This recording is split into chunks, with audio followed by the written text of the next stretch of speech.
E aí, pessoal, tudo bom? Bom dia, boa tarde, boa noite. Eu vou fazer aqui algumas considerações de uma viagem que a gente fez recentemente para no mês de agora, no mês de agosto, para Portugal, especificamente o norte de Portugal.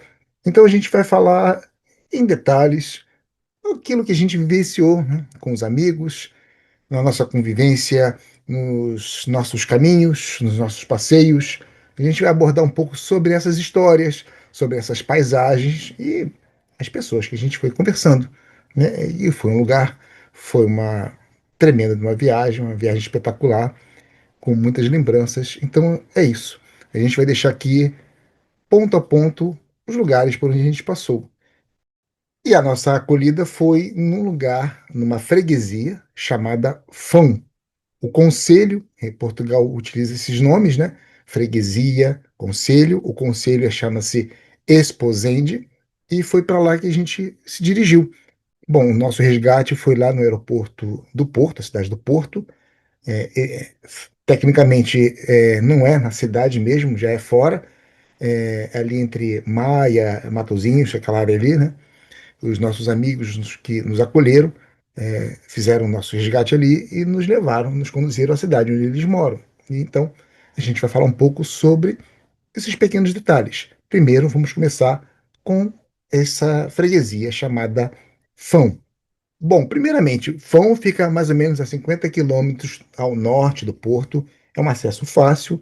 Ah, olha, Portugal foi muito tranquilo, as estradas, tá? A gente vai falando sobre outros lugares que a gente passeou, e eu anotei aqui, olha, pessoal, dirigir em Portugal é muito legal, as estradas são bem sinalizadas, são bem pavimentadas, então, assim, é muito difícil você encontrar buraqueira e um detalhezinho, né?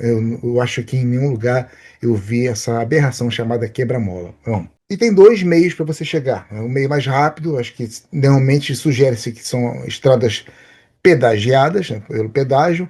É, em Portugal, eles vão falar portagem, é a mesma coisa, tá? Mas o sistema de cobrança pode ser um pouco diferente do nosso. É até mais interessante o deles. Depois a gente pode até tentar explicar isso de um outro momento. E, no caso, é a A28, essa autoestrada A28.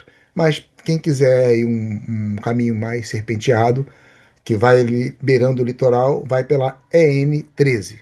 O que a gente vai deixar aqui também para vocês são sempre as nossas perspectivas, né? Pela história, pela etnografia, pela geografia, gastronomia, etc. Então, são vários assuntos que eu quero colocar, mas de forma muito tranquila e sem intenções, porque isso aqui não é um canal de turismo, tá bom? Mas como as nossas conversas estão muito ligadas aos grupos do Quintal da Galécia, né, da nossa língua comum, que fazemos essas conexões com a língua portuguesa e com a forma de falar do galego, então é sempre bom a gente também trazer um pouco das questões da etimologia. No caso, na perspectiva histórica, nós temos ali o Porto do Fanum, então, Fano gerou a palavra Fão. Aí é uma evolução de mais de 2000 anos. E a história de Fão, ela está escrita neste nome. Acredita-se que Fão deriva dessa palavra latina fanum. Fanum significa mais ou menos templo ou santuário. Então, talvez você nunca tenha ouvido essa palavra fanum na sua vida, mas você já escutou a palavra profano.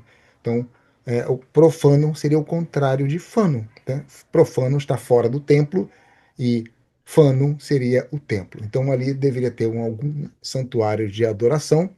Eu não sei se foi uma questão de assimilação, algo que os romanos colocaram ali, ou que já havia ali algo anteriormente e que os romanos adaptaram, né? Mas é mais ou menos isso. Esse nome já estava ali há mais de 2000 anos. Então, Fanum vai virar Fano, depois Fano, depois vai virar Fan, né? Porque a nossa língua vai mudando e de Fan para Fão. É mais ou menos isso.